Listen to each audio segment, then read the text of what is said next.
Hello everyone, welcome to my video. Today I will be respraying my bike. My bike is the Extra 5 from 2016, and yeah, it's a very good bike. I've used it for quite some time already, and yeah, it's just a good bike in general. However, the paint job looks a little bit sketchy. It's not in the best condition, so I was thinking of respraying the bike in a different color to just spice it up a bit. So yeah. So the first thing we're gonna do is use the 600 grit sandpaper to just sand down the surface so we can get as much of the old paint off as possible, and also is there to roughen up the surface so the paint can stick to it better. Then after that, we're gonna use primer. This is just it's just a first coat of any form of painting. If you want to do any painting, you just gotta use primer. So yeah, it's just to get an even color before you start painting. After that, you will use the 1200 grit sandpaper to sand down the primer, so the primer will be nice and smooth, so the respray will look much better, and yeah, it will look nicer. After that, we will use black. This is just used because the actual color that I'm using for the respray is a two-tone. So if you want to spray anything with a two-tone, you gotta just start with the black. And of course, finally, the actual paint itself. This is the T600. I'll just put a picture on the screen of how the color actually looks like. It does look pretty nice, and I'm very proud of the color selection. And last but not least, we put on the lacquer. This is just to give it a nice little shine to it, and also to protect the paint so it doesn't really get scratched and all of that. So yeah, this is also very important. Here are the tools that we're gonna use to dismantle the bike so we can get the body off, so it's much more easier to respray it.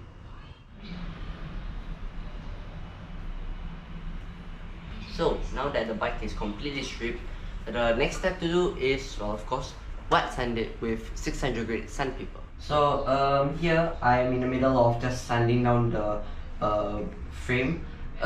So I'm using the 600 grit sandpaper, and it's to help sand it down. You can use a little bit of soap and also a little bit of water, so it's easier for you to sand it down. So yeah. So after you have finished wet sanding your frame with the 600 grit sandpaper, you just take a nice clean cloth and just wipe it dry. It doesn't matter if the paint is still there or not, it just matters if it's nice and smooth, then you should be good to go. So once the frame is all nice and wrapped, it's all nice and dry and smooth, it's time to add the 2 layers of primer.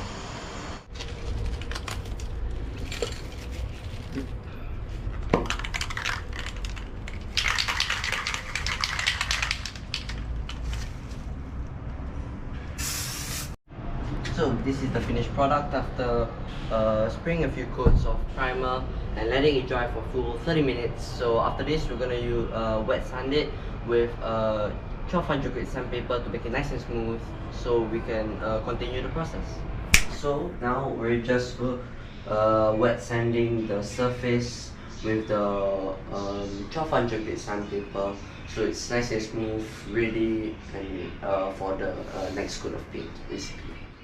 So now we're gonna add the few layers of black after we have sanded down the primer and it's nice and smooth.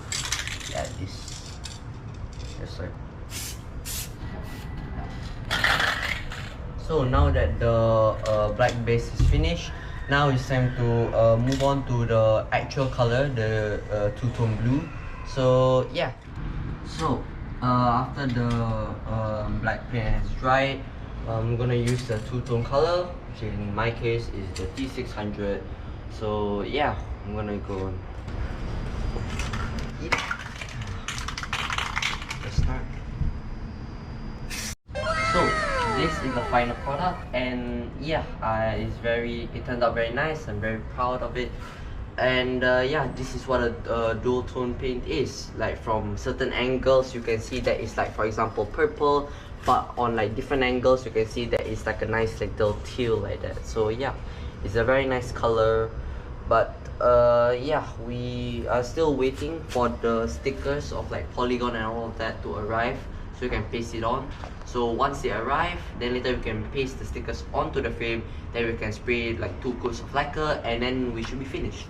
Okay, so after the paint is dry, and yeah, the next step will be adding the decals. And to add the decals, for example, like this big one, you have to like pull the white color bit down in the middle, take the scissors, cut that white color bit in half, fold the white color bit in each side, and then later put it in the middle like this.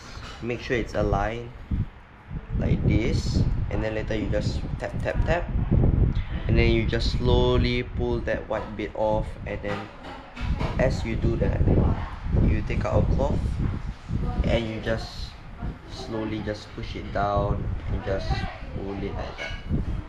So that's basically how you know, put on a sticker. And like I already have one here, so it's halfway done. So all you have to do is just slowly just pull off the white bit. After all this actual decal is on it, then you just pull off the clear plastic on top, but make sure that it's as close to the decal as possible, because if you pull it out like this, the decal might, you know, follow the plastic up and then just ruin all of your hard work. So you have to just slowly take your time, pull it, and there you go.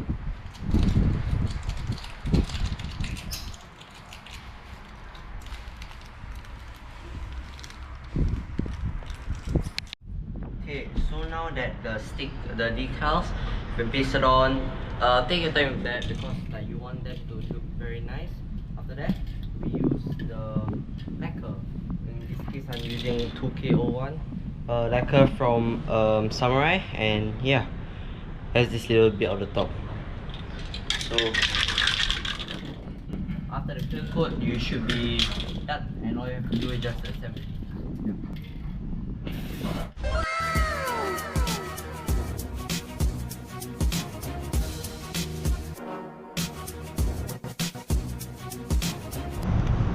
So here is the final product. This is the dual tone paint that I use, mixture of blue and purple, and this is also like after the lacquer, so it looks very nice and smooth as well. And yeah, it turned out very nice. The reinstallation of all the parts of the bike went very smoothly. Everything is the same apart from this. I upgraded from a 9-speed to an 11-speed. It's a Shimano Diore. My father bought this online. It is very good quality. We're still trying to fix out the like little issues, but other than that, it works perfectly fine. But so yeah, that's about it. This is the final product, and yeah, I'm very happy about how it turned out.